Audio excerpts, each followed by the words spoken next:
And we are live. Hello and welcome to the Undisputed MMA show presented by the FTN Network. My name is Jon Shiffman. I'm joined, as always, by my co-host John Kelly. We're going to be talking UFC Vegas 38 going down this Saturday night at the Apex facility in Las Vegas. We got a light heavyweight main event between Thiago Santos and Johnny Walker.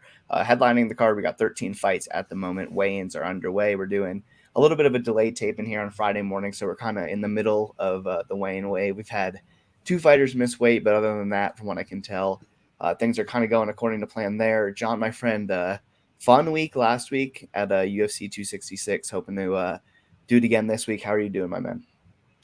Good, man. Like you said, trying to keep the good vibes rolling on a bit of a heater now between NFL and had a good MMA slate, some Dana White Contender Series money as well. So things are going good. Hoping to keep the good vibes rolling for what's obviously not as strong of a card this week, but I do actually think there's a couple spots that I feel pretty good about, and I know you have a couple spots as well, and we actually differ on one or two. So I'm excited for that because I know people are probably sick of us just agreeing with every single take. So we're definitely going to talk through some spots, and I'm sure the people will enjoy it. So let's get into it.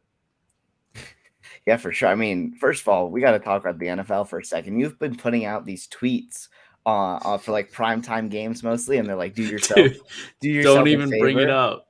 I mean, like, I don't want to jinx it, but like, have you lost one yet this year? What are we? We're week 3, week 4. Week 4. So it's only for primetime games. So Monday night games, Sunday night games, Thursday night games. Have not lost one yet, other than the time I gave out 2 in one night. I said to hit the under as well in the Philly game, so the under didn't hit. But yeah, appreciate you completely jinxing that. So now the people at least know the next time I put that out to just do the opposite. So Hopefully that's not the case. And I actually, speaking of jinxes, I just jinxed the weigh-ins because Aspen lad missed weight by what seems to be a considerable margin here against Macy really, Chiasson for their fight coming up on the main card. So I guess that's kind of a developing story that we'll get to as we go. That's the fun on taping. The fun part of taping Friday morning is we get breaking news like Aspen lad missed weight for the 100th time at women's bantamweight, which is never a great sign. Do kind of like the under in that fight. I think her missing weight probably helps out that under just from a cardio perspective, but we'll obviously get to that fight down the road. But I'll keep an eye on that situation, see if the fight gets canceled or anything like that, just kind of as we progress throughout the card. But other than that, I don't know if we really have any more housekeeping to do. We do have 13 fights. Hopefully it'll be 13 fights. So without further ado, let's get started here. And then the first fight of the night, we got Alejandro Perez is a decent sized favorite here, minus 230. Against Johnny Eduardo. Eduardo comes back plus 190, plus 195. I see in a spot or two. The DraftKings prices here for Perez is 9.1K. Eduardo is $7.1 thousand on DK. And, you know, the main thing that I've been trying to figure out regarding this fight throughout the week is like, how old is Johnny 43. Eduardo? Because you say 43, but so his Tapology page and Sherdog says say 41. 41. Yeah. Wikipedia says 42. But the official UFC site says 43. So, like, I guess we'll go with the UFC site. And it's you know, sometimes we see this kind of thing with like reaches, where like different sites will list a fighter's reach at a different amount, or sometimes even height by an inch. But like having the 2-year age gap, depending on where you look for this guy's birthday, is kind of funny. But kind of outside of that, you know, I think his age is a big part here. Like we've seen Johnny Eduardo's been around in the UFC for a while, hasn't fought in what's going to be over 3 years at this point. So like, I don't know, like for me, Johnny Eduardo, I don't have a bet on this fight. It's hard for me to back a 43-year-old, you know, stylistically. I don't think he's like super outmatched by Alejandro Perez, who is not the type of guy that I really want to be laying minus 230 on in general. He's not a big finisher, not a ton of volume on the feet, anything like that. Not, you know, a fantastic wrestler. So for me, it's a pass at this price. I think the best look in this fight is probably the fight to end inside the distance. You know, I mentioned Perez is not a habitual finisher or anything like that, but Eduardo is kind of that, you know, the kill or be killed sort of guy. And at 41, 42, or 43 years old, if you're going to go out there in the first round and try to, you know, take out your opponent, you're likely in for a beating down the stretch if you are unable to do so. That's taking money throughout the week. I think there's like a minus 133 on the fight not to go the distance at Fox Bet, at least as of an hour ago. That was the best price there, but it's not enticing enough for me to make a bet. Just feels like a lot of unknowns in this spot with Eduardo being as old as he is and coming off the kind of layoff he is. But John, do you have any action here in our first fight of the night?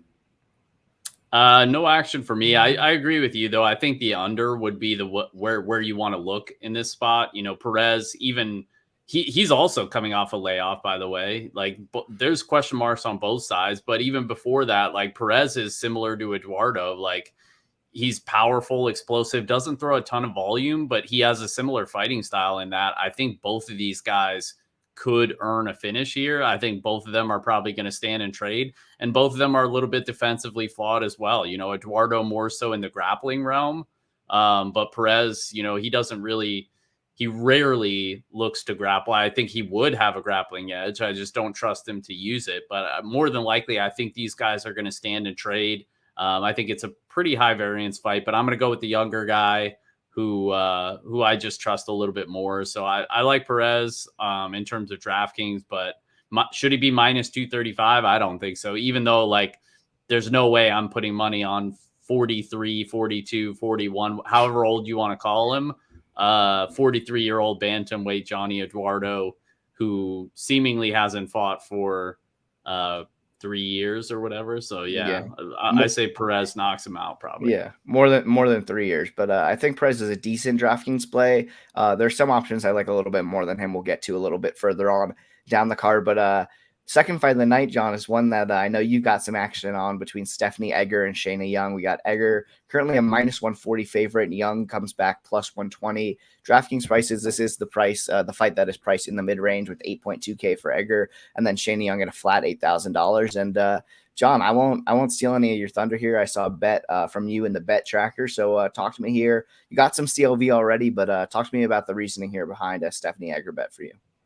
Yeah, multiple bets, actually. I also, not only did I bet her money line for just under 2-unit play for me at minus 115, I bet her to win by submission plus 600 on FanDuel, and that number is still available.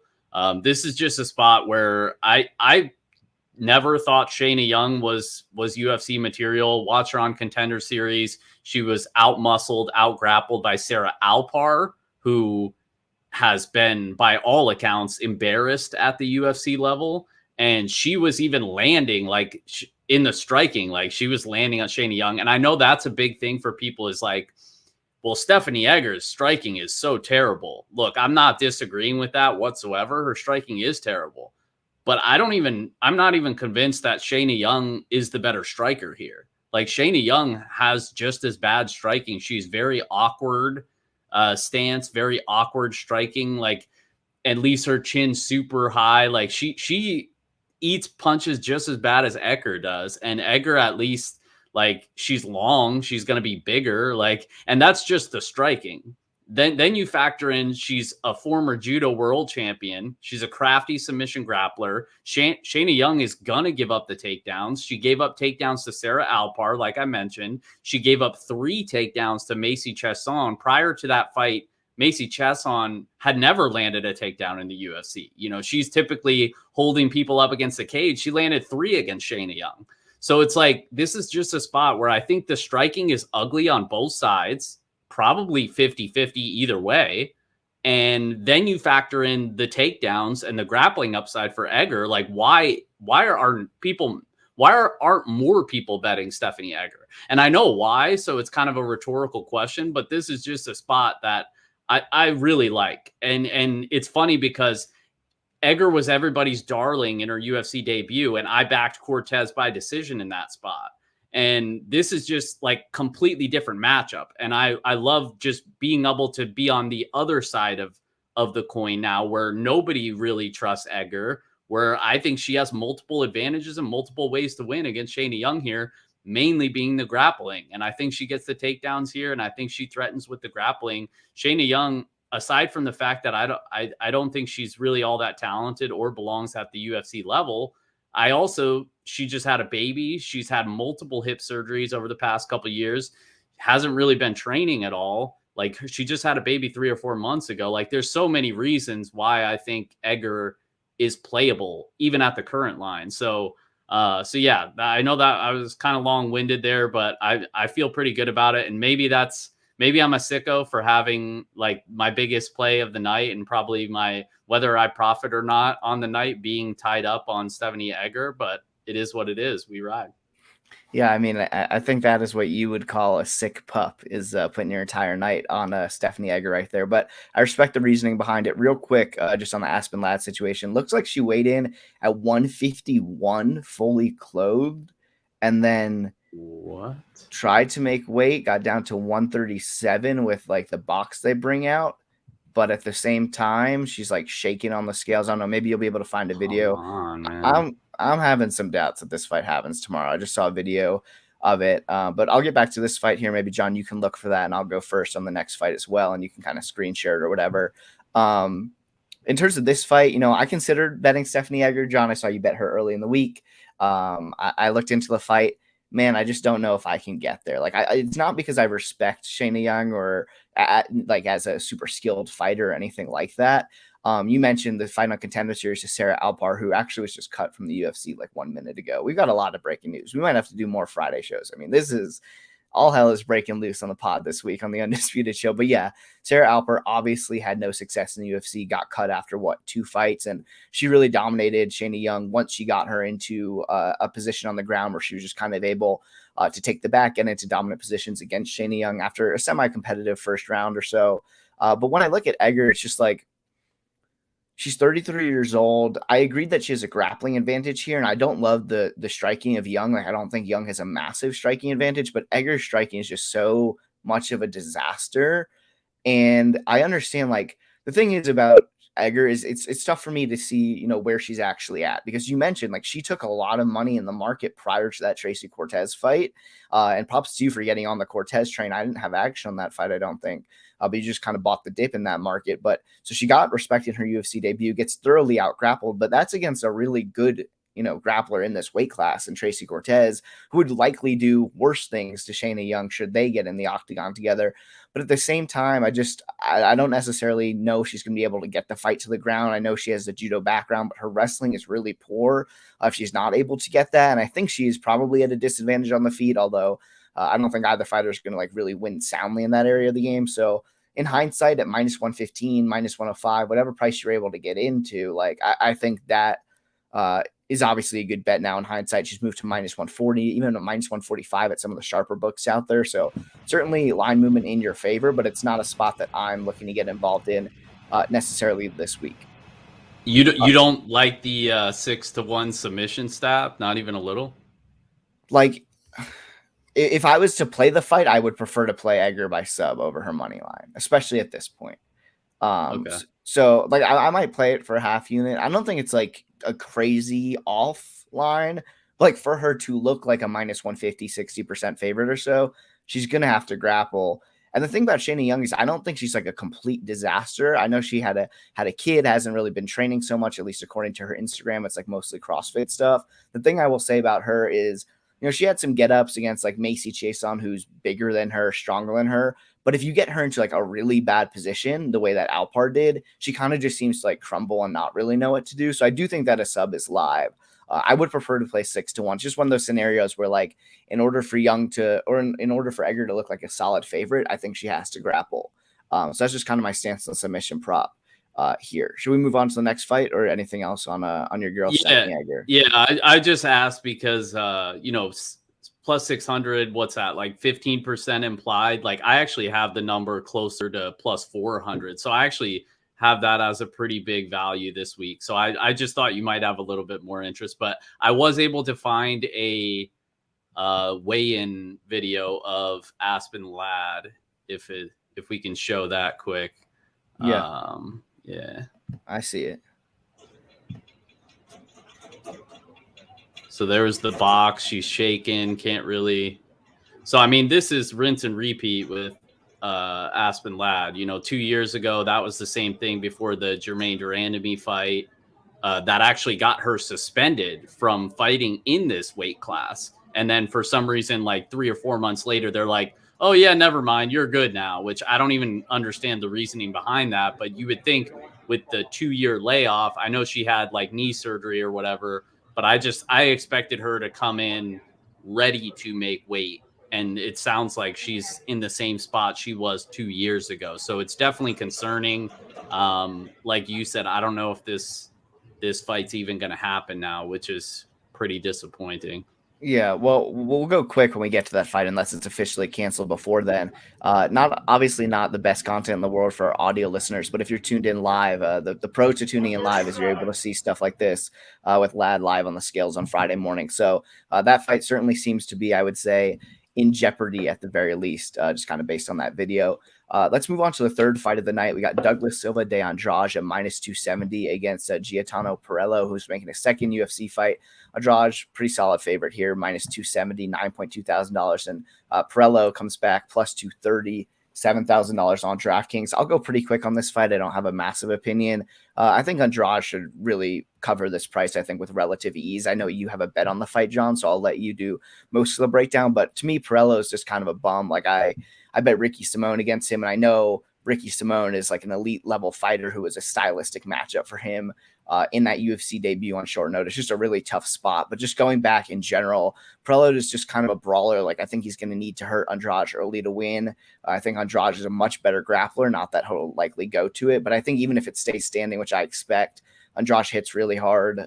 He's a better striker all around. I just expect him to get the job done. Not the kind of guy I'm laying a minus 270 price on when he's not going to proactively grapple, because I do think there's like a solid chance that they just kind of bang it out until one guy drops. But I do think that Andrade, an overwhelming majority of the time, I think he's the one that gets his hand raised here, but no action for me. I know you have a play here on the total in this fight, which I kind of like as well. And I'm looking at the line's taken some money throughout the week. So I'm going to look for the best available prices as you're talking, but tell me what you're betting here on Andrade versus Pirrello. Yeah, I actually have two bets on this one as well. The first one being fight does not start round 3, and that's at plus 130. You mentioned it. I favor De Andrade pretty much wherever the fight goes, but I think both of these guys hit hard. Pirrello, I agree, is pretty much a bum, but 8 of his 11 wins have come by first round knockout. 11 of his 15 wins have come by knockout. Like, he wants to stand and bang, and he wasn't able to do that against Ricky Simone, who controlled him for 9 minutes of that 10-minute fight or however long it lasted. Like, De Andrade is not going to do that. De Andrade is going to look to stand and trade with him as well. And I would favor him in the grappling, like you said. So that's always just an extra out, even though I don't really see the fight going there. But this is just a spot where it's a violent spot. I think both these guys are going to stand and trade. I think Andrade knocks him out, but I wouldn't put it past Pirrello shocking somebody and landing something big just because it's a high variance fight where both guys have power. But obviously, I think the finish comes from the De Andrade side. That's why I backed him at plus 195 by knockout as well. So if fight doesn't start round 3, plus 130, and De Andrade by knockout plus 195. And I believe both those numbers are still available on FanDuel. You can correct me if I'm wrong if you found it, Jonah, but yeah, I think that's the best way to target this matchup. Yeah, both lines are still out there. It doesn't start round 3 is intriguing to me. I think that these guys just kind of throw down and hopefully one of them falls. And I think the under is the way to look here as well. I like that read from you. Let's move on to the fourth fight of the night here. We got Devonte Smith is a pretty a moderately sized favorite, I would say, minus 145, $8.7 thousand against Jamie Mullarkey, coming off of a first round knockout here. He's an underdog, plus 125, $7.5 thousand for Jamie Mullarkey. And I'll let you go here first. Again, John, because I saw a prop play for you on the Jamie Mullarkey side of things. What do you make of this matchup?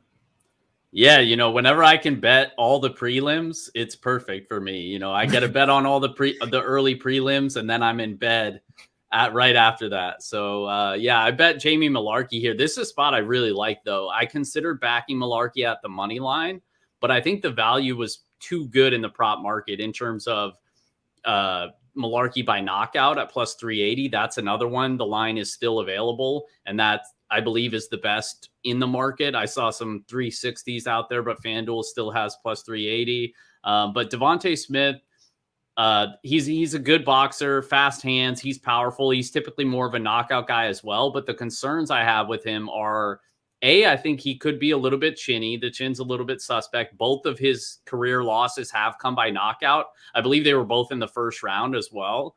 And then secondly, his cardio. So aside from his durability, his cardio doesn't really seem to check out either. And that's concerning against Jamie Mullarkey, because Mullarkey is a guy who we know is going to continue to push a pace for 15 minutes. Mullarkey's historically pretty durable. He does get hit a lot, but he keeps on coming. And so I like Mullarkey here, and Mullarkey packs power too. He has like 11 knockouts. His last 5 wins have all come by knockout. And he's a guy who I think could land something heavy on the feet and win by knockout, or because I think the takedowns are going to be there as well. If he implements that wrestling and keeps repeatedly making Smith defend the ground strikes and defend submissions, like, he's going to gas out. And so I actually think a ground and pound TKO is in play as well for Mullarkey. So at plus 380, I just think it's a spot where I think all but one of Mullarkey's career wins have come inside the distance. He's only had one decision win. So like, if we think Mullarkey's live here and we think he wins, like, how do you think it's going to happen? Because I think by knockout is probably the most likely outcome, and we're getting a pretty good number at plus 380. So I like Jamie Mullarkey here, and I think he's a pretty strong play on DraftKings as well. Yeah, I'm glad you brought up the DraftKings point there at the end. I'll go first here. There's a bunch of underdogs I like. I feel like in the last few weeks, in terms of the underdogs, it's just kind of been like punting it off at the bottom and hoping you find someone who gets a first round finish of some sort and just kind of, pulls it out of their ass and gets optimal.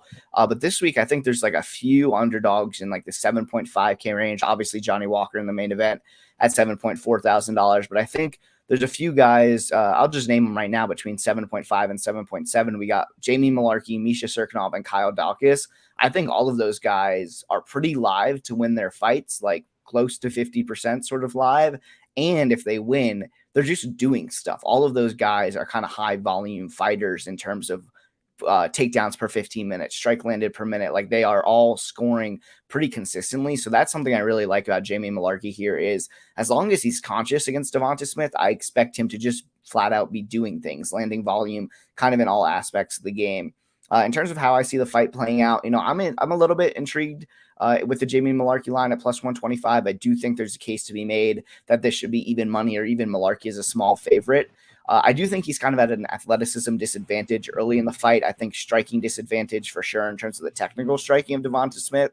And Mullarkey, he looks to wrestle. He is not a great wrestler. I'm not sure if he's going to be able to get Smith down in the first 2 or 3 minutes of their fight. If the fight extends, I expect Mullarkey to kind of take over down the stretch. This is a spot where I think a live bet would make a lot of sense on the money line after round 1. So I think that Mullarkey's capable of getting takedowns. I'm not positive if he's able to early on in the fight, but I think kind of if he's able to wear on Smith and kind of turn this into a brawl, or even clinch him against the cage and just kind of make it a really taxing kind of style, I think that Mullarkey will take over the stretch. I think takedowns are kind of well within his range of outcomes here. So I'll pick Mullarkey. I think it's a close fight. I don't know if I'll bet him pre-fight, but I think he makes for a really strong DraftKings play, and also a pretty strong live bet as well, probably after the first round, maybe even after the second round, because we have seen Devonte Smith.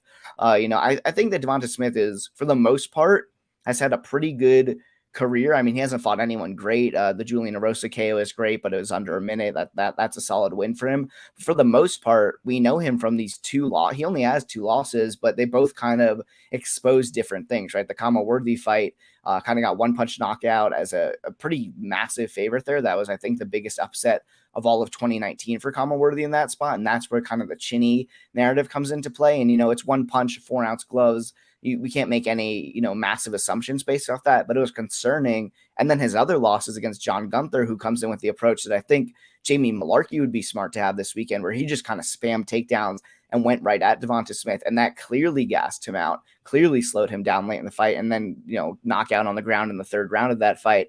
Obviously, it was 4+ years ago at this point. So it's not like Devonte Smith can't make improvements. He's pretty big for the weight class, massively athletic guy, big hitter. But there are these 2 underlying concerns that I think Jamie Mullarkey has a chance to expose. Kind of either one of them, he might be able to pick and choose. So I think it's a competitive fight. I think Devonte Smith has an advantage on the feet early, but as we go down the stretch, I kind of expect the tides to turn a little bit. So I'll pick Mullarkey, and we can move on to our fifth fight of the night. We got Karol Rosa here as a massive favorite, minus 650, $9.3 thousand against Bethe Correia, who comes back plus 475 for Bethe, who is plus $6.9 thousand in DraftKings. Rosa's 9.3K, and this is another weigh-in miss.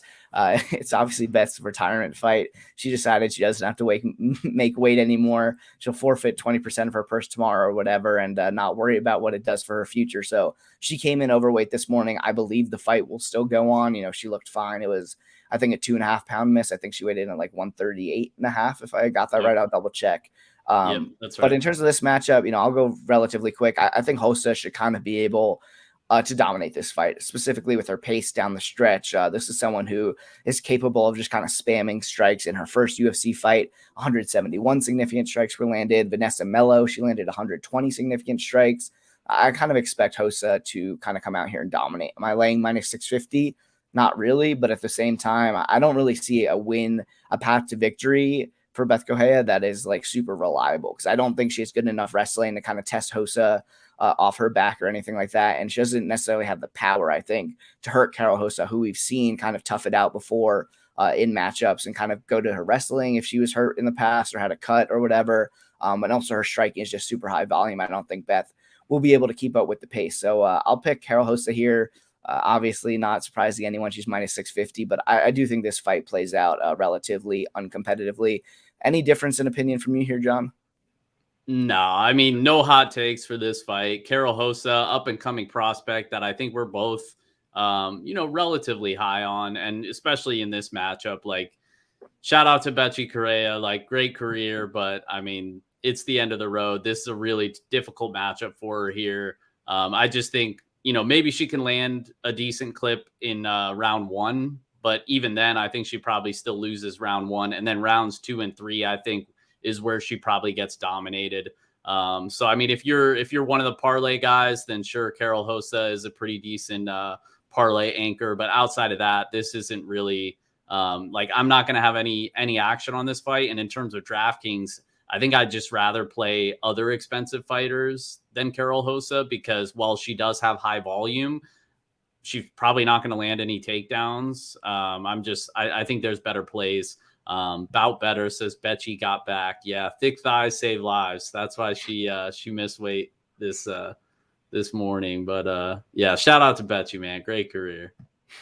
All facts here on the Undisputed Show. One quick thing that I want to mention kind of for the live viewers at this point. So with Macy Chiasson, I really don't think this fight's going to go on, and I don't want to spend too much time talking about it because of all likelihood by the time people are listening to this on their commute home from work tonight or tomorrow before the fights, the fight will be off. But something to look at here is Macy's going to take a lot of money in the betting market. I already see some sharp books that move really quick on action, kind of take Aspen Ladd down or Macy Chiasson down from a plus 235 favorite to plus 195. So that's like a 40-cent move. Something to keep in mind here, and it's tougher to do on fights that are lined so widely where there's a big gap kind of in terms of like, it's not minus 115, minus 105. It's minus 240, plus 200. But some books are way faster than others at moving off of weigh-in news. So there might be arbitrage opportunities out there in the betting market where one book has already moved based on that action at the weigh-ins and another book may not have. So you could get something like Aspen Ladd minus 200 and Macy Chiasson plus 250 at a different book and just kind of lock in some profit. Just something for the live viewers to kind of take a look at as this market is moving in the middle of our show. Let's move on to the next fight. We got another one of John's girls. We got Casey O'Neill here as a minus 210 favorite against Antonina Shevchenko, who comes back plus 180, 7.2K a week after her sister retained her title for what feels like the 100th time, but I think was only the 5th or 6th time in dominant fashion against Lauren Murphy. We got O'Neill as a minus 210 favorite here. She's $9,000 flat on DraftKings, and Shevchenko 7.2K plus 180, decently sized underdog in this spot. And John, throughout the week, pretty much all I've heard is nothing but love for Antonina Shevchenko. This is without a doubt the hardest fight of Casey O'Neill's UFC career to this point. She came into the promotion with 5 professional fights. She's 23 years old. She fought Shanna Dobson in her debut, took care of business there. I know you cashed out in that fight, John. And then Lara Procopio is a fight where I bet Procopio in that spot and was soundly proven wrong by Casey O'Neill. So certainly a step up for her here against Shevchenko, who hasn't necessarily had, the greatest UFC career to this point. She's just kind of alternated wins and losses. She's 3-3 in the promotion. But I actually think this is a good spot for Casey O'Neill, which I think is a little bit contrarian, goes against the grain this week. I've seen a lot of love on the Shevchenko side, and I actually bet O'Neill. It's my first bet of the card here at minus 210. I just think this is a great matchup for Casey. The one thing that we know about Casey O'Neill is she's very green. Her striking isn't great, especially defensively. She kind of leaves her head right on the center line. She's there to be hit. And Shevchenko, no doubt about it, is a solid striker, but I feel like we'd be foolish to kind of ignore the type of fighter that is kind of really given Shevchenko problems in all of her UFC fights. In her 3 UFC losses, she's been taken down a combined 11 times. And obviously those were against, more accomplished grapplers, I'll say, than Casey O'Neill. We got Andrea Lee in there, who we cashed out on, Katlyn Chookagian, and obviously Roxy Modafferi. Shout out to Roxy, even though she couldn't come through last week for me at plus 450 or whatever I got her at for half unit. But I think that, Casey is a type of matchup that she's going to come in with kind of a ton of aggression, get to the clinch, push Antonina against the cage. I think the clinch is a little bit sketchy for O'Neill this weekend because Shevchenko is really solid in that position. But for the most part, anytime someone's a better grappler than Shevchenko in the octagon, they've beaten her, and they've beaten her fairly soundly. I know the Roxy Modafferi fight is a little bit different, but that's because Modafferi really has no type of striking. Like, I think O'Neill is at least aggressive enough that she's going to land strikes here. Is she going to get caught potentially while doing that? Yeah, and I don't think she'll win the striking, but I think she's pretty reliable. She has a decent single leg, most likely to, is going to rely on her clinch takedowns. And Casey O'Neill's she's a solid top control fighter. Like, she's going to look for submissions. She's super aggressive, has the cardio to do so for 3 rounds. We saw her in the Procopio fight, lost the first round, but you could kind of feel like the tides were turning a little bit at the end of the first round. One of those scenarios where I was on Procopio, she won the round. The live line was wider than it was pre-fight. So in theory, like, that was a good round for my bet. But at the same time, you just kind of got the feeling like this is about to change. And I know there was some outside stuff going on with Procopio having health issues relating to her cardio in that fight. But I just kind of think the important thing to take out of that is Casey O'Neill is going to move forward, and she'll continue to move forward and just kind of try to get you into the clinch, try and take you down. And I think she's really solid from those positions when she does get you down. Shevchenko is not like the worst grappler in the UFC, but she certainly struggles off her back. Like, she has really no get-up game. The Andrea Lee fight, she was stuck. I mean, props to her. She was stuck in the triangle for like 2.5 minutes, but clearly was put in like a bad spot there. So I don't think there's any reason to get fancy here and move away from the idea of fading Shevchenko against superior grappler. So I laid minus 210. I also wrote up Casey O'Neill. I think she's one of the strongest plays on the entire DraftKings slate. Obviously, she's not as big a favorite as some of the other fighters like Karol Rosa, minus 650. Alexander Hernandez, who we'll get to, is in the minus 600 range as well. But I do think that O'Neill kind of has just as much upside, if not more, than anybody on the slate. So I'm planting my flag this week on Casey O'Neill. I think she gets the job done, probably inside the distance. I'll call it a second round submission. John, are you back in your grill here, Casey O'Neill, or are you getting off the train and kind of with the masses here on the underdog in Shevchenko? Yeah, it's kind of funny. Coming into the matchup, I saw the price on Shevchenko, and I thought maybe O'Neill was getting a little bit too much respect here. And then it's like, looking into the matchup, I'm like, I just can't do it, man. Like, to back Shevchenko here, you have to show me just even glimpses of being able to keep the fight standing. Like, clearly she's going to have the striking advantage, but it's just not going to matter if she's going to give up the takedowns. And it's not like Roxanne Modafferi took her down 5 times. Okay, that's expected. Roxy, decent wrestler, whatever. Who else did she fight that took her down? Andrea Lee. Andrea Lee more recently.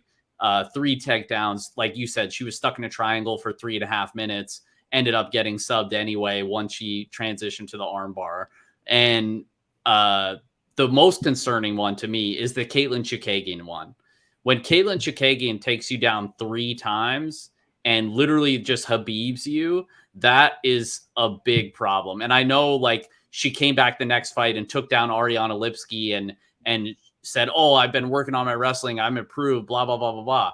And then the following fight was the Andrea Lee fight. So it's like, she was able to do that against Lipski, who's arguably just as bad as she is at defending takedowns. So it's just that I don't trust her whatsoever to be able to stop takedowns. And it's not that O'Neill is some high caliber wrestler, like you said, but she's just aggressive enough to go for the takedowns that I think she'll be successful getting them. And you mentioned it. She's very aggressive, very dangerous on top, good ground and pound, decent submission grappler as well. So I didn't bet Casey O'Neill, but I mean, you have to think that she probably lands takedowns here and controls the majority of the fight. And I think she's a pretty strong play on DraftKings as well.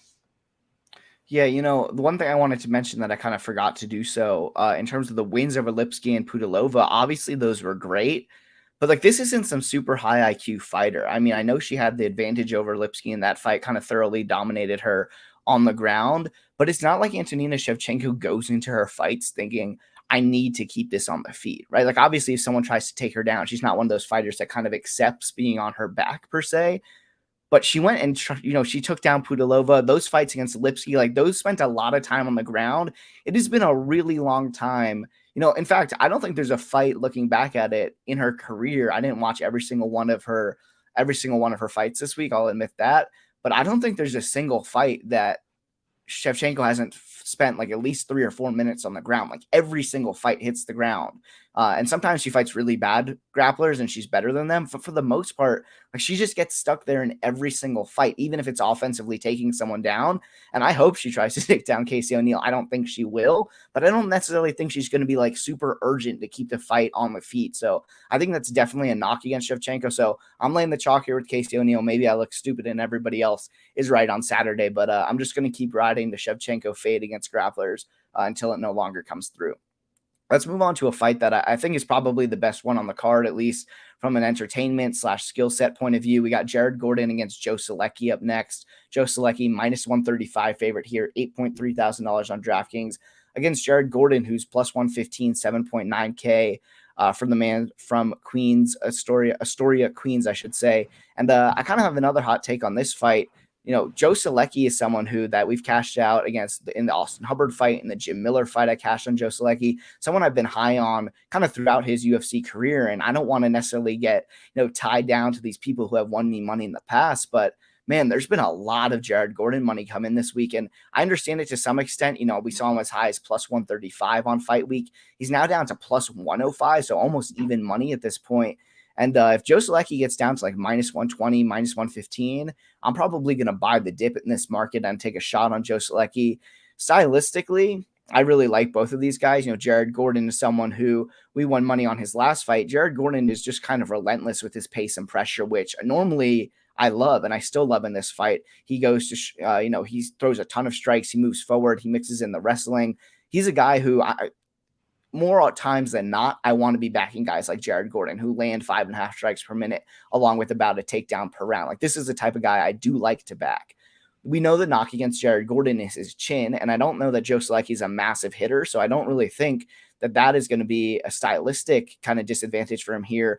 But I'm not so sure that Jared Gordon is going to be able to win this fight on the feet or on the ground, because Joe Solecki, we haven't seen a ton of his striking at the UFC level. I don't think he's necessarily a massively above average striker, but he goes to the calf kick often, which has given Jared Gordon problems in the past, although I will say he shut it down pretty well against Chavez in his last fight. But I think that if, Jared Gordon takes down Joe Solecki, I don't think he's going to be safe down there. Joe Solecki is a legitimate black belt, really high level grappler. One concern I have about him is he will play off of his back a little bit. In that Jim Miller fight, he was taken down, kind of spent a lot of time on his back, hunting submissions, not really looking to get up, which I don't love. But I wouldn't be surprised if like Solecki gets taken down here and hits a sweep and ends up on top. And I wouldn't be surprised at all, really, if Solecki's able to take down Gordon. Joe Solecki, really high-level grappler, like I mentioned, kind of specializes, not even just like his takedowns aren't great, but something he's really good at is kind of getting you in bad positions from awkward angles. Like the Austin Hubbard fight against the cage took his back standing. Like he's very opportunistic, but not in the way where he's like a Derek Minner opportunistic, where he's putting himself in these awful positions, like by pulling guard and then he ends up flat on his back. It's one of those things with Joe Solecki where he gets you in spots where you're not expecting to be put in a bad position, and he's able to get you there. So I think Joe Solecki is a deserved favorite in this spot. And if the money keeps coming in on Jared Gordon, I think I'll take a shot on Joe here. One thing before I toss it over to you, John, that I will say is I think Gordon's a solid DraftKings play. Like in a win, he's probably going to land takedowns always a solid DFS play in terms of his striking volume as well. So I think this fight likely hits the scorecards, but I do think there's a solid chance we see a high score from the winner in this fight. I'll pick Joe Solecki, and keep your eyes peeled in the FTN Bets tracker this week, ftnbets.com, for a play either tonight or tomorrow morning should the money keep coming in on Jared Gordon. But John, pre-show, you kind of teased that we would be disagreeing on a fight or two on this card. Have we hit that portion of the show yet, or are you on my side here with Joe Solecki? Yeah, we have. This is a treat for the fans because it doesn't happen often where we're on opposite sides here. I didn't bet Jared Gordon, but I do think he's the side here. Like I agree with pretty much everything that you said. The concern I have with Joe Solecki is like if he does give up takedowns, he's willing to accept position. We saw that in multiple fights throughout his career. Like that is a concern for me. I don't want to be laying juice on a fighter that probably has to land something heavy on the feet.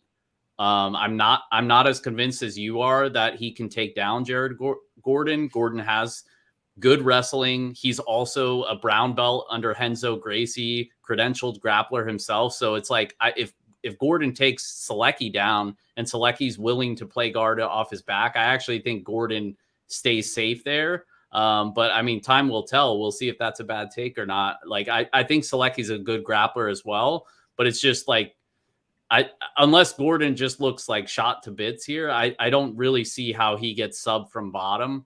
And obviously the concern with Gordon is the durability, right? Like he's been knocked out in all of his losses, I think 4 knockout losses, but the cardio, I'd favor Gordon. The striking, I favor Gordon. The wrestling, I probably favor Gordon. So it's like, I just don't want to lay I don't want to lay juice on a fighter that I think has a limited path to victory. And like I said, I know that could end up being a bad take. Like I know a lot of smart people like you that do like the Joe Solecki side. Even though Gordon is a popular underdog pick as well. Like this is one that the market's definitely split on. But I feel like Gordon has more ways to win.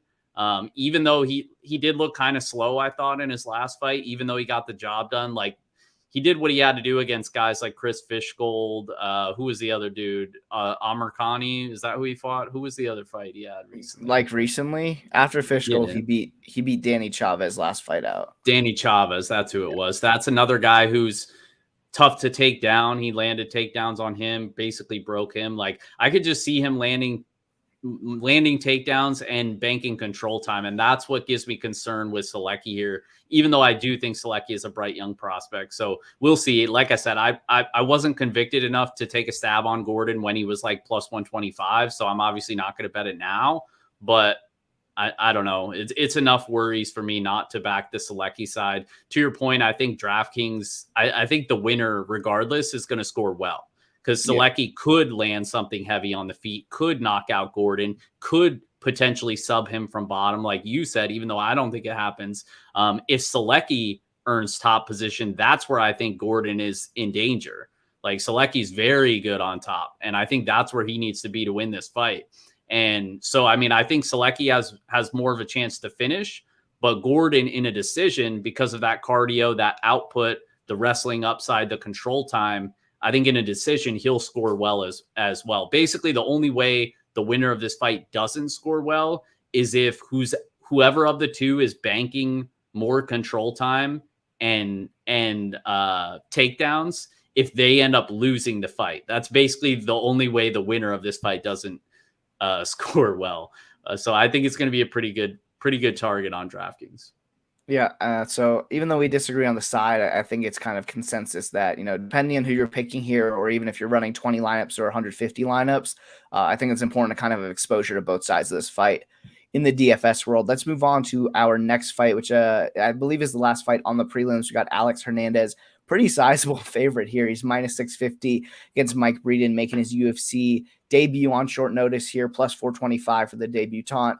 Hernandez is our most expensive fighter on DraftKings at 9.4K. I think we'll be talking about that a significant amount throughout the show, or throughout the segment here, I should say. And Breeden, 6.8K, least expensive fighter on the entire slate. And look, Alex Hernandez is not a guy that I've necessarily been super high on throughout his UFC career. I've kind of spoken in the past on this show about how I think that he was kind of rushed to the top, and him knocking out Dariush in the fashion he did was kind of, in the long run, unfortunate for his career, because I think he was kind of rushed to the top too quickly for a guy who's just turning 29 years old now. On the other end, Breeden is a guy who I honestly didn't do a ton of tape on this week, just because I knew it was a spot that I wasn't going to be interested in betting. I did watch him on Contender Series. I know I put out a lot of tweets about Contender Series. I have watched the show before against Anthony Romero, who honestly, I'll give credit where it's due. Anthony Romero to me is one of the best fighters on that show who has not won a contract. I know he lost his last regional fight, I believe, in Fury FC a few months ago. But to me, like, Anthony Romero certainly deserves to be in the UFC. I think he's a UFC level fighter. Perhaps I'll be wrong on that in the long term. It's obviously not a great visual for him to lose a fight on the regional scene after that, which is probably why Mike Breeden got the call before him, because he has taken care of business with 2 consecutive wins since his loss on Contender Series. But kind of stylistically here, I think that Hernandez has him covered in pretty much every aspect of the game. Say what you want about Alex Hernandez, but the strength of schedule he's fought is kind of undeniable at this point. Thiago Moises' last time out, Grutzschmacher the time before, which at the time that he knocked out Grutzschmacher, it was kind of like, all right, well, this guy was just coming for a paycheck.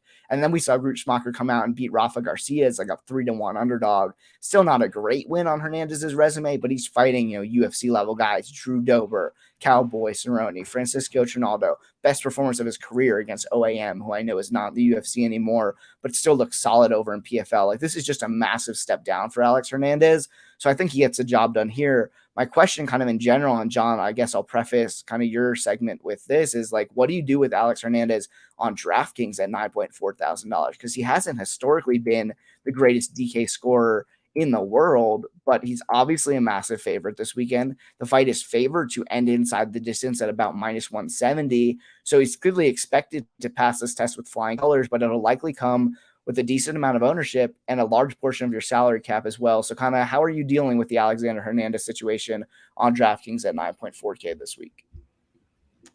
Yeah, it's a good question. I think you play him. It's just a question of how much. Like, there's enough ways to where he's not optimal to where I don't think you can make him like a core play, plus factoring in his price as well. But at the same time, like, there is a pretty strong likelihood that he wins in the first round. And if that's the case, then he's at least paying off his salary. So I think it's going to be one where I kind of take the easy way out and maybe go about field, maybe slightly overweight if the field's going to be like 25. And I haven't run ownership projections yet, so we'll see. I'll have that up on my website, fightnumbers.com, for free for anyone interested. I'll have ownership projections, DraftKings player rankings, line movement, all that stuff. So I'll be sure to tweet that out tomorrow. But I would say Hernandez probably like 25%, somewhere in that range. I would look to be a little bit over, but not in the sense that he'd be a core play for me. Breeden, you mentioned it, like, good for him for making it here, but this is just a brutal spot for him. And for those that don't know, Breeden was actually like 300 pounds in junior high or high school. And it might have been middle school or junior high. And then he started training MMA and he lost like legit 200 pounds. Like, it was a pretty cool story. But he said that he came in a little heavy for his Contender Series fight. And I know he missed weight again today, I believe. So I mean it's not Thank you for bringing that up. I forgot about that. It's not a good look. He also like struggles defensively in terms of the grappling. Like, he's more of a striker and not really a great striker at that. Like, he has, I think like 8 of his 11 wins have come by knockout, something like that. More of a knockout fighter, gives up takedowns, not a great grappler. Hernandez is just better wherever the fight goes. So it's like, the only way Hernandez doesn't smash here is if Hernandez doesn't think he can smash here. Like, I think Hernandez has had confidence issues ever since he was humbled by Donald Cerrone. And like, we've seen it time and time again where he's just been too timid to let his hands go and use the natural skill set that he has, because he has all the skill in the world. It's just a matter of if he can put it all together. But this one is just like so many levels different that it really shouldn't matter. So I think Hernandez round 1.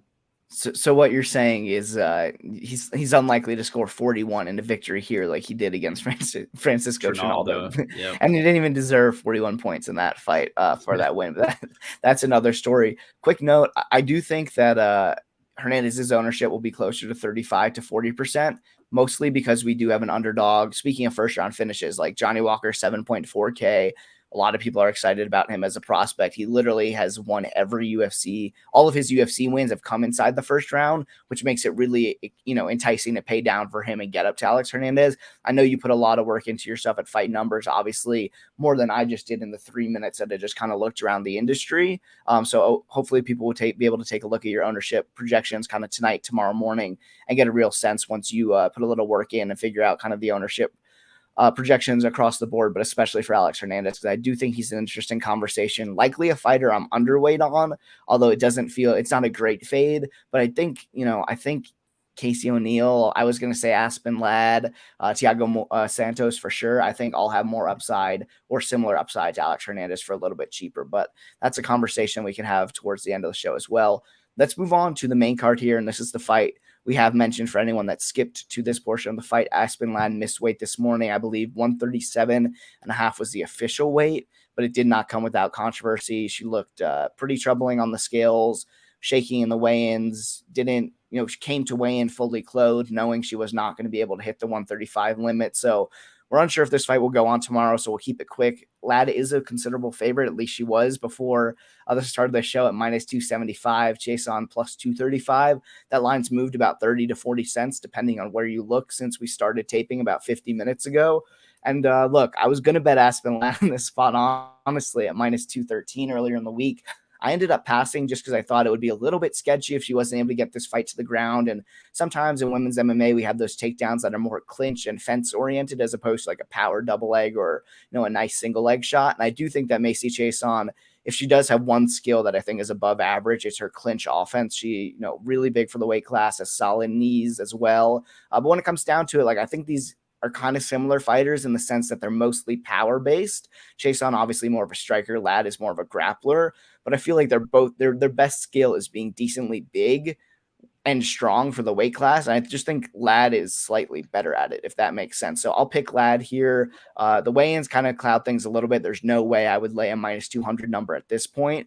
I do kind of like the under a little bit because, we've seen Macy put in some bad spots before on her back. Like if Aspen Ladd, bad weight miss or not, if she gets on top of you in full mount and starts, screaming while she lands those ground and pound shots, like she has serious finishing upside. But at the same time, she's depleted from a weight cut. We've seen her kind of slow down late in fights before. I mentioned Macy Chiasson, big for the weight class, hits hard if she gets her in the clinch. I wouldn't be surprised at this point in the week if Macy was able to put her away. So small lean to the under. I was going to bet Ladd earlier in the week, but even if the price comes back down to that minus 210 range where I was considering it, I just can't pull the trigger anymore.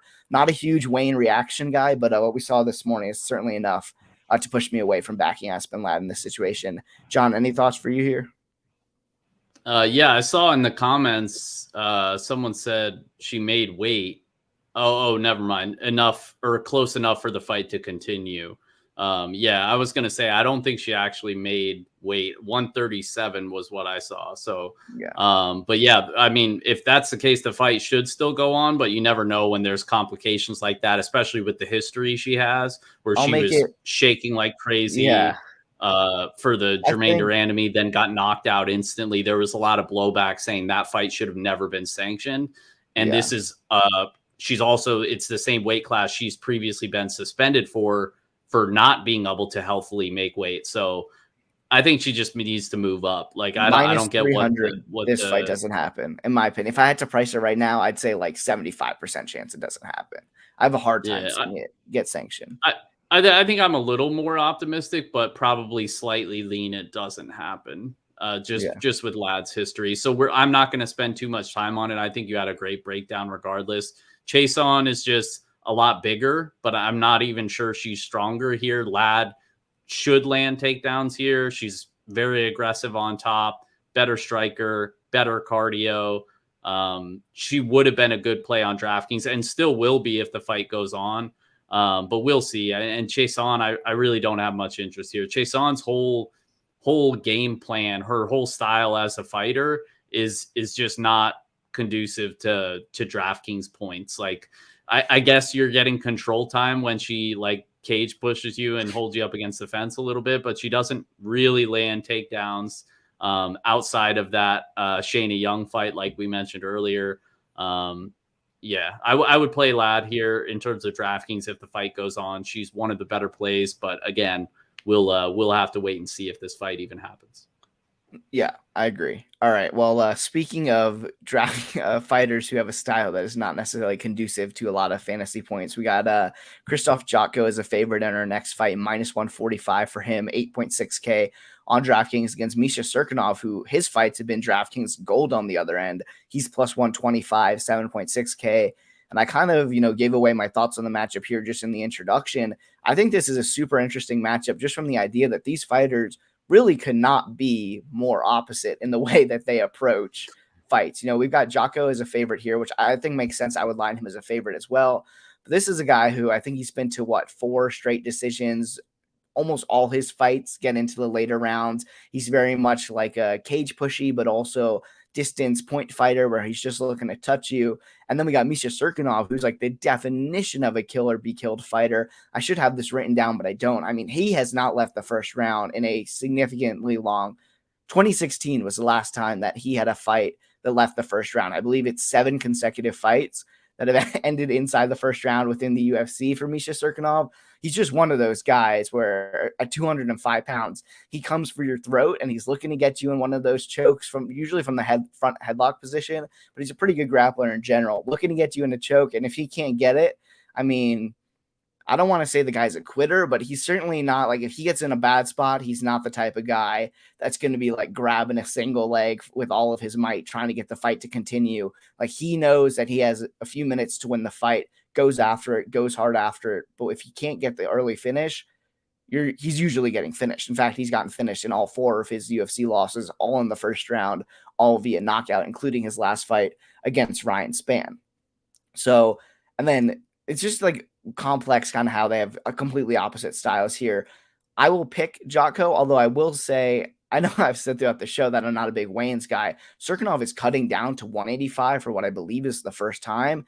And I mean, he looked real good on the scales today. Like he looked impressive. And he was pretty cut guy at 185. For those of you guys watching live right now, here's him weighing in. I mean, this guy looks pretty shredded considering at 205, he was not especially big for the weight class. I didn't think he had a ton of weight to miss, but obviously showing up in shape to this fight. We can see him on the scales there. He's got the 6-pack going. Certainly looks like a new man at 185 pounds. So I'll pick official 185 and a half for in this fight, but it's not the point where I'm betting him at minus 185. What do you think here, John, between Cirkunov and Jotko? I think you're muted. What a donkey. I totally muted myself. I said, I think he looks like Jason freaking Bourne on the scales at 185. Like the dude looks absolutely shredded.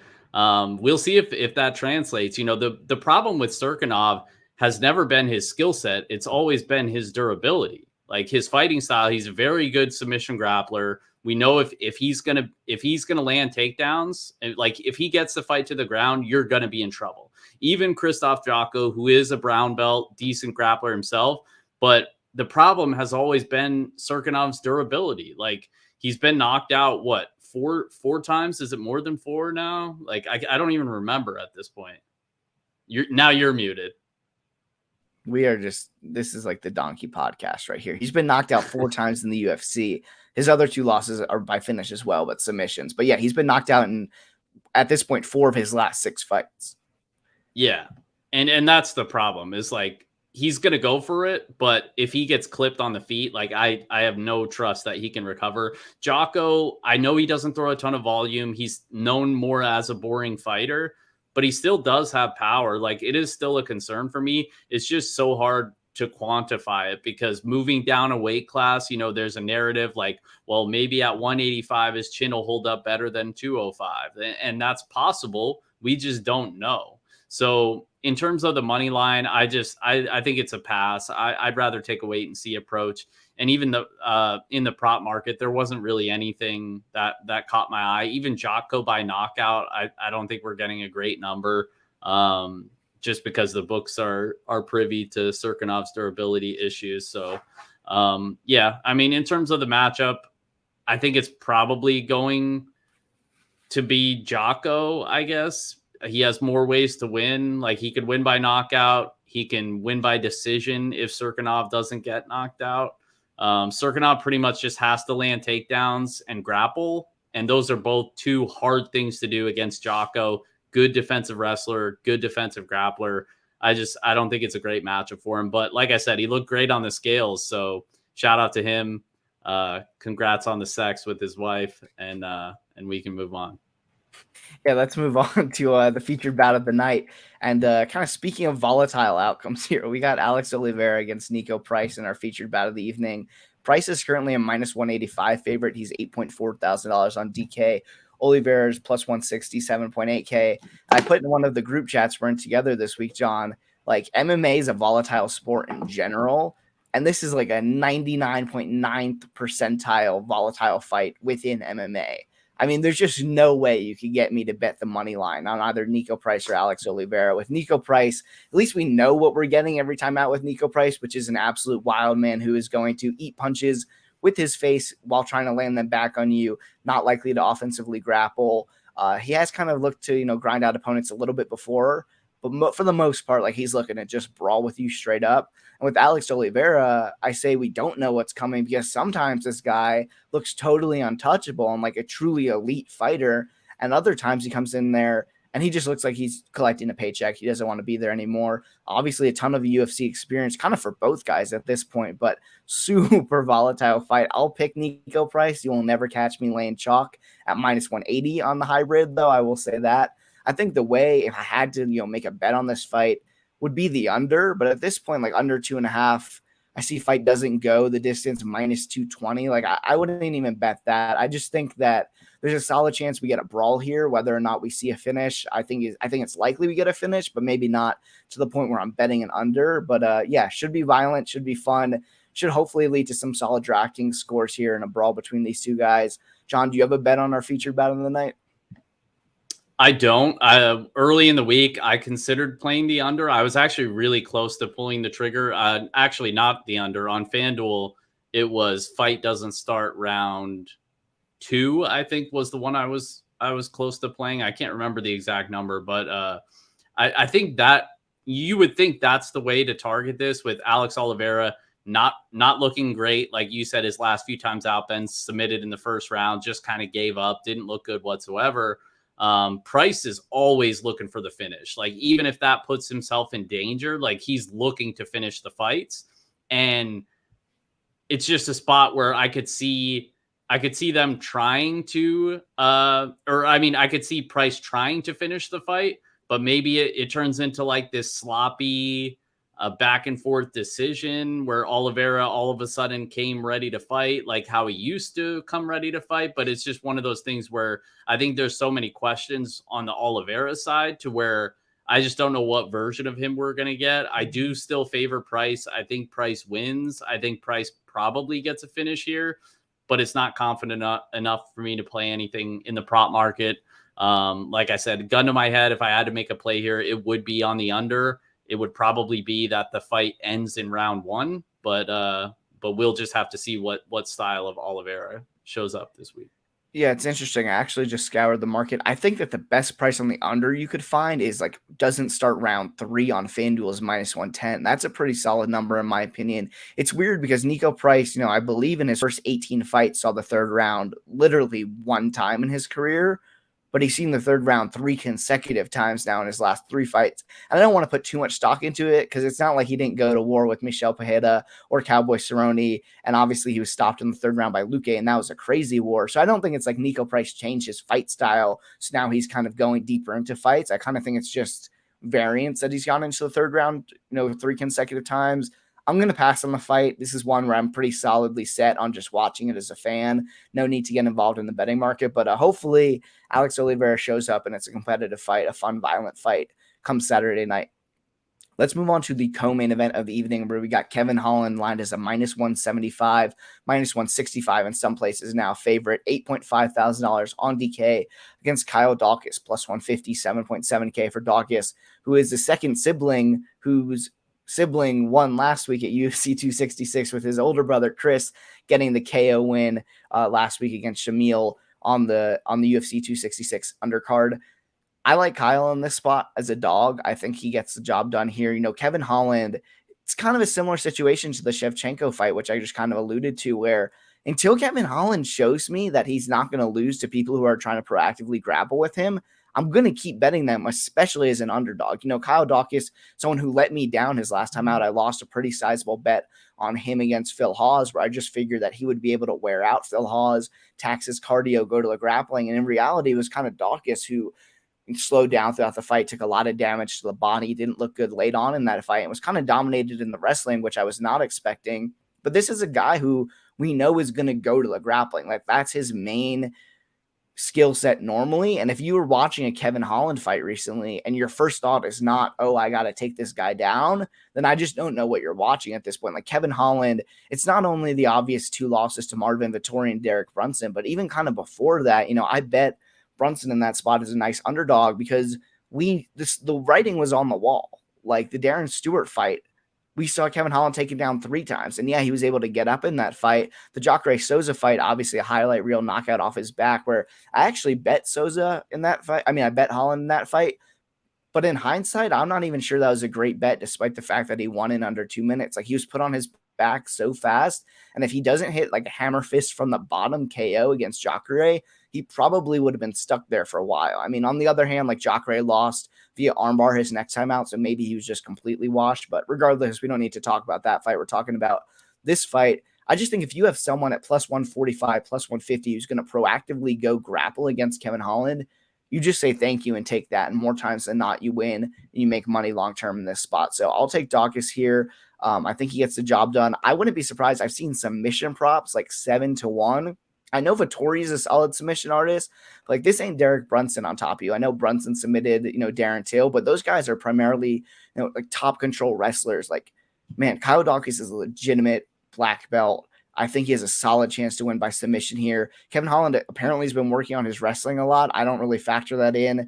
You got to show me that you've worked on your wrestling. I'm not just going to take this guy's word for it. I know he went down to AKA for a little bit to try and wrestle. Didn't last very long there. He's been working with Johnny Hendricks, I think, back in Texas in preparation for this fight. But for the most part, man, until Kevin Holland shows me that he's able to, consistently defend takedowns and get up from bottom, I'm going to take the guy who I trust to go in there and shoot takedowns. Hot take, I also think the striking is not as big a blowout as some may think. I think Daukaus' boxing is quietly underrated. I think he'll be able to compete in the striking a little bit, but I do respect Kevin Holland as a striker. I think he's borderline elite distance striking. Doesn't have the most power in the world, but I do think he's capable of hurting Daukaus should this fight stay at extended ranges. But I'll pick Kyle Daukaus. I think he gets the upset here. That's my long-winded take on the co-main event. John, do you have a take here? Are you backing Daukaus as well, or is this our second disagreement of the night? No, I'm on the Daukaus side, man. I back Daukaus by decision at +220. I've seen there's better numbers out there. I think +240. I know Bout Better said he's a Rivers guy. I think Rivers might have been a +240. I saw a few of them out there. So just look around if you are going to back him by decision. I think that's the way to do it. I don't really think the submission is as likely as you do. But I do think the decision is very likely here, just because it's everything that you said. Like, Holland cannot defend takedowns. He really has shown no interest in defending takedowns. Like, he's joking about how he's getting taken down by these guys in the middle of the fights. Like, he's more worried about putting on the entertaining show than he is to actually defending takedowns and fighting better to win fights. Where if the fight plays out at range, like you said, 5-inch reach advantage for Holland, he's got fast hands, he's powerful. I think he pieces up Daukaus on the feet. The thing is, I don't think it lasts long on the feet. Daukaus has consistently gone to his wrestling in pretty much every single fight. He's landed multiple takedowns. I think he does that here. I think he probably spends half of this fight controlling Holland, and Holland, he's been gifted multiple times. Like Darren Stewart, you mentioned it, took him down 3 times. Like, he ended up getting that the Gerald Mearshart fight. Like, I think this plays out very similar to that. Mearshart took him down 6 times in that. Like, he was frustrated because he was being controlled, but then when he got separation and when the fight was at range, he was clearly winning the striking. I think that's what's going to happen here. The thing is I can't justify minus 165 favorite on a guy that has to get the judges' roll of the dice to where they're favoring the striking more so than when he spends half the fight on his back. So I like Daukaus here. I'm on the same side as you. I backed him by decision. But now it seems like the money line, like I think it was shorter when I played it by decision. And now like around plus 150, you might as well just play the money line at that point. And I think like maybe we'll see what happens tomorrow. But I mean, if Holland's going to continue to take money, then I'll just add to my Daukaus position and take some small money line as well. Yeah. So a few interesting notes here. So first of all, the money line got up to like plus 153. So I haven't bet Daukaus yet. I'm kind of waiting. It's come down a little bit at some of the sharper books. So I think I'm probably going to hop in right when we get off air at plus 145. I see that at DK and BetMGM on the money line. Second note here, best available price I saw on Daukaus via decision, which is what you're on, John, currently plus 260 at BetMGM. That's the best price that I've seen in the market. And then lastly, that's a good number. Yeah, I agree. Lastly, Mark Raimondi of ESPN reports that the Ladd versus Chiasson fight is officially off. So cash that minus 300 on the fight. Cash that minus 300. But we are down to 12 fights. So that's unfortunate, obviously, tomorrow. But it is now official that those two will not be fighting come Saturday night. Let's move on to the main event here. We got Thiago Santos as a sizable favorite, minus 155 here, $8.8 thousand against Johnny Walker, who comes back plus 135, 7.4K. And John, the beauty of this main event, which I'm going to let you break down first, it's these guys are not really hard. They're not hard to evaluate, right? Like Johnny Walker, we've seen him. I think it's a 6-fight UFC sample at this point. All 4 of his wins via early first round explosive knockout. We know what we're getting with that guy. And with Thiago Santos, we have a massive sample that's not quite as narrow where it's all first round finishes for him. But we have a massive sample of like, this is a guy who has a little bit of a grappling deficiency at light heavyweight at times, but for the most part is going to stand and trade. He's looking to strike, hits hard. So I think these guys are kind of easy to kind of decide what kind of fighter they are. I said sizable favorite in the intro here for Santos. I honestly think he could be a slightly bigger favorite. I haven't gotten involved yet on the money line. I'm kind of curious, what do you make of this fight from a side perspective? And then also obviously whatever other market you want to talk about. Yeah, I think a lot of people just, obviously Johnny Walker, like he is kind of a meme, but like, I think people take it a little bit too far to the point where it's like, they just act like he's impossible of ever winning, which I don't agree with. Like, obviously, it's light heavyweight. Both of them are super big, super powerful. It's a high variance fight. You have 2 guys that primarily win by knockout. Both guys have defensive grappling issues, even though I don't think this fight goes there. But both guys have issues there. The durability, I just favor Santos. The cardio, I probably favor Santos. But at the same time, so I pick Santos. I think Santos wins by knockout. But at the same time, like I'm not writing off Walker whatsoever here because I think he's almost just as likely as Santos is to win by knockout in the first round. It's just that outside of the first round, I think that's where it starts to get drastically skewed in favor of Santos. But I did see I did take a look around to see what Walker first round knockout was, but it just unfortunately wasn't big enough for me to take a poke. I think I saw a plus 500 out there on FanDuel, something like that. I'd probably need like a plus 700 to get involved there. But yeah, I mean, I'm picking Santos to win by knockout, but I just want to put that out there. Like this should not be a fight that you feel confident in my opinion, because I just think it's very high variance where either guy can get finished early. Like, even though I think it's more likely that Walker gets finished, like if Walker goes out there and lands a flying knee and knocks out Santos instantly, like, would you be surprised? Because I wouldn't. Yeah. Like I wouldn't be surprised. I don't know if you need plus 700. Like to me, that seems like a decent number. Like Walker has 18 career wins. I believe 14 of them are by knockout in round 1. Obviously, not all against Thiago Santos, former title challenger. Like I don't think that you necessarily need a massive price. Like I would much prefer to play Walker knockout in round 1 than his money line. I'll say that. What I bet for this fight is I bet fight doesn't start round 4. And I bet it at minus 172 on FanDuel Sportsbook for 2 units. It's my biggest play of the card. I mean, man, like this fight's going to be violent, right? Like we know for a fact that Johnny Walker's going to try and take this guy's head off in the first round. I don't think Thiago Santos is going to wrestle in this spot. He's a massive hitter as well, 15 career knockouts. Like I think that outside of round 1, Santos really starts putting it on Walker. I honestly think this line is a little bit disrespectful in the fact that I think Santos could be a decently bigger favorite. I will say that like big light heavyweights that hit hard are not necessarily and are always on the feet are not really the type of fight that I mostly bet on the money line. Like they just feel like high variance spots to me, which I think we can both agree on for this week.